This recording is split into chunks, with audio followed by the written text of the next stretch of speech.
For this section, we strongly recommend grabbing one of your top bars from your system to handle and inspect as we discuss its design.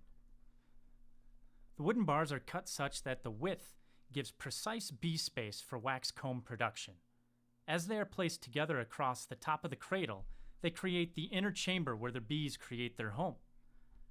The ends of the top bars are flush, while the centers have a thin space machined into them for ventilation.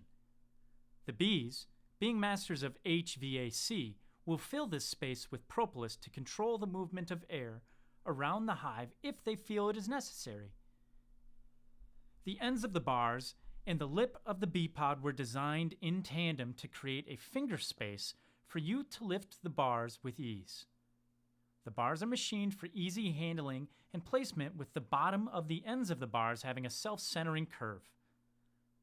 The pointed bottom edge of the top bar is dipped in beeswax from our bees because bees instinctively begin building honeycomb on the wax-dipped tips. When the bars have comb attached to them, they become heavier and must be handled with care, especially during an inspection. For this, we use a bar handling technique that we call six-shooter technique. This will allow you to easily hold, handle, and inspect the bars of the comb without damaging or causing the comb to break off of the top bar. This is especially important if they are filled with honey, brood, or other resources the bees use as nourishment or growth. We will go through this technique a little later in the course when we go over hive inspections. You will notice that we described 3 other bars in this beekeeping system: spacer bars, the follower bar, and the feeder bar. Spacer bars are used if the bees begin to build very fast and the comb becomes wider than the width of the vented top bars that we have provided. These spacer bars are especially useful when the bees are prolific in producing honey and expanding their existing pantry with wax.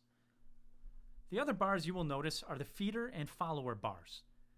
Just like a starter home, to start your hive, you'll need to make a smaller chamber within the cradle for the colony to begin. This is accomplished by using the top bars and the feeder bar/feeder board for an end entrance, and adding the follower board for a center entrance to define the expanding walls of the inner chamber. This is up to you to decide how you would like to set up your hive initially. As the colony grows, bars are added and the feeder and the follower boards move to expand the colony for your bees. The feeder board has an internal opening so bees from within the inner chamber can access food or water dispensed from the mason jar fitted to the base inside of the cradle. That takes care of most of the core features of your Beepod vented top bar hive. Like I said earlier, as you get used to running inspections and building a relationship with your bees, you will be able to determine when to leverage these features to either address a problem or support further growth of the colony that lives in your hive.